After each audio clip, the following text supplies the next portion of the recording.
the heart of a big sunny savanna lived a little lion cub named Leo. He had soft, sandy-colored fur, big, curious eyes, and a tiny roar that sounded more like a squeak. But Leo had a secret. When the sun began to dip below the horizon, painting the sky in shades of orange and purple, a little shiver of fear would start in Leo's tummy. He wasn't afraid of big, scary things like crocodiles or grumpy rhinos. No, Leo was afraid of the dark and the way the shadows stretched and danced, looking like long, spooky fingers. He didn't like the strange sounds of the night, the hoot of an owl, the chirp of a cricket, the rustle of the leaves. To Leo, it sounded like the whole world was whispering secrets he couldn't understand. His father, the big and brave king of the savannah, would tell him, "Leo, there is nothing to fear. The night is just the other side of the day." His mother would snuggle him close and say, "The sounds you hear are just the savannah's lullaby, singing you to sleep." But even their comforting words couldn't chase away the goosebumps. While the other cubs played hide and seek in the twilight, Leo would scamper into the family den and hide. One afternoon, a great excitement buzzed through the savannah. An old, wise tortoise named Timothy made a special announcement. "Tonight," his crackly voice echoed, "tonight is the night of the glimmer bloom." The glimmer bloom was a legend. A flower so rare, it only opens its petals for one single night, once every year, under the light of the full moon. Leo's heart did a funny little flip-flop. He desperately wanted to see the magical flower, but the whispering woods, at night? The name itself sent shivers down his spine. "We will all go together," declared Leo's father. "It will be a grand adventure." That evening, as his family prepared for the journey, Leo's tummy felt like it was full of jumpy frogs. Everyone was so excited. Leo tried to be brave. He really did. He puffed out his chest and tried to practice his roar, but it still came out as a tiny squeak. A cheeky monkey named Milo swung down from a branch. "Are you coming, Leo? Or are you going to hide from the spooky shadows again?" he teased. Leo's ears drooped. He didn't answer. He just watched his family begin their walk. "Stay close, Leo," his mother called back. A branch snapped nearby. Crack! Leo jumped, his heart thumping like a drum. In his mind, it was a monster with 10 legs. He squeezed his eyes shut for just a second. When he opened them, his family was gone. They had walked ahead, around a bend in the path, and he was all alone. Panic washed over him. The whispers were no longer quiet. They were loud and seemed to be coming from every direction. "Mom? Dad?" he whimpered, his voice trembling. He was lost. He curled into a tiny, furry ball at the base of a big tree and began to cry, his little body shaking with fear. "Ahem. Are you quite finished?" said a tiny voice. "Down here," the voice said again. Leo looked down and saw the smallest field mouse he had ever seen. "Crying won't make the dark go away. You know," the mouse said matter-of-factly. Leo sniffled. "I'm not crying much. I'm lost, and it's scary here." The mouse scoffed, a tiny little sound like a seed popping. "Scary? This is my home. My name is Pip, and there's nothing scary about it. You just have to know how to look." "But the whispers and the strange noises," Leo stammered. Pip's whiskers twitched with amusement. "You mean the wind tickling the leaves? You big creatures are all the same. You have big ears, but you don't listen properly." "Of course not," said Pip. "I'm on my way to see the glimmer bloom. I need to collect a pinch of its sparkling pollen. My grandma says it makes the best bedtime tea." Leo's ears perked up. "The glimmer bloom? That's where my family is going."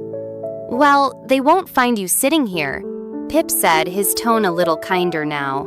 "I'll help you, but you have to promise to be brave." Leo nodded. "I promise to try." "Good," said Pip, and he scampered up onto Leo's back. "All right, mighty steed, onward." With Pip as his guide, the dark felt a little less lonely.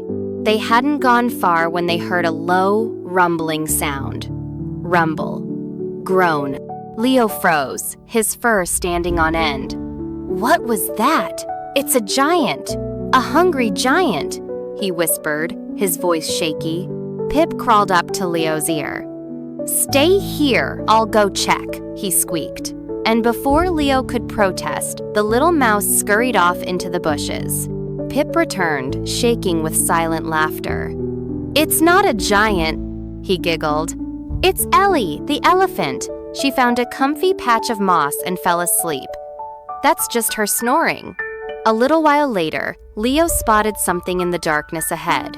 Dozens of tiny glowing eyes were blinking at him from a thick bush. Eyes, he gasped. So many eyes. It's a monster with 100 eyes. Hold on, said Pip. He hopped off Leo's back and bravely marched toward the bush. Leo watched, ready to run. Pip disappeared into the leaves, and the blinking lights started to swirl and dance. Then they flew out of the bush, a beautiful, glittering cloud of fireflies. They're just fireflies, Pip's voice called out. They were just having a party in a berry bush. Leo laughed.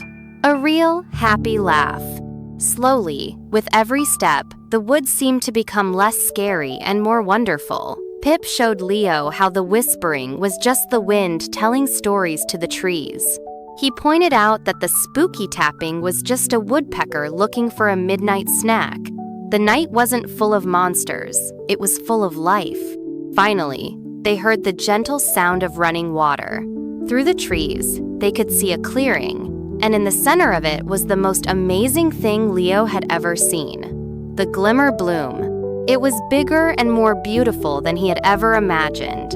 Its petals slowly unfurled, glowing with a soft, warm light that pulsed with every color of the rainbow. We made it, Leo whispered, his eyes wide with awe. See? Pip said softly from his shoulder. I told you there was nothing to be afraid of. Just then, Leo heard familiar voices. Leo! There you are! His family rushed towards him, their faces filled with worry and relief. Oh, we were so worried. We turned around and you were gone. I'm okay, Mom, Leo said, his voice full of a new confidence. I wasn't alone. I had help. He gently lowered his head, and Pip scampered down to the ground. This is Pip, Leo said proudly. He's the bravest creature in the whole Whispering Woods. He taught me that there are no monsters in the dark. You just have to look at things the right way. The king of the savannah looked down at the little mouse, and then he smiled, a big, warm smile. Well, Pip, any friend of my son's is a friend of ours.